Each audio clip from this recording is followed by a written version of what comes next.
কেরামের সম্মান করতে জানি না। আমরা মসজিদে আসলে হুজুরের সাথে ভালো ব্যবহার করি, কিন্তু 4-5 জন একসাথে দোকানে বসলে হুজুরের নামে যত বদনাম আছে সব বের হইতে থাকে।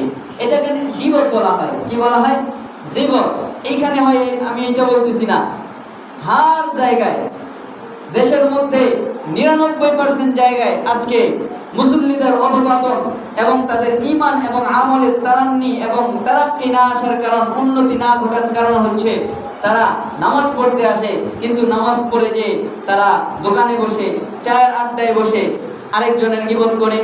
অত্র সমাজের কোথায় কি হলো, কার বাড়িতে কি হইলো না হইলো, ওই সমস্ত গীবত আমরা সমাজের মধ্যে বসে বসে করি। মসজিদের ইমাম সাহেবের গীবত করতে থাকি, বলে একজন যদি আরেকজনের বদনাম করে তো আল্লাহ তাআলা জানাই দিয়েছেন ওই যেই ব্যক্তি যার বদনাম করতেছে ওই ব্যক্তির মধ্যে যেই খারাপ গুণটা আছে ওই গুণটা যে বদনাম করে তার মধ্যে চলে আসে। নাউজুবিল্লাহ। দেখবেন সামান্য একটা বলকে পায়ের সামনে নিয়ে লাথি মারবেন, দেওয়ালের মধ্যে লাগিয়ে আপনার দিকে চলে আসবে বলটা, ঠিক কি না?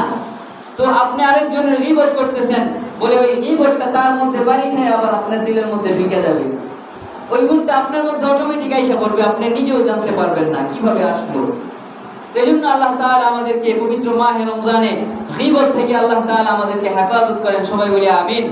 আল্লাহ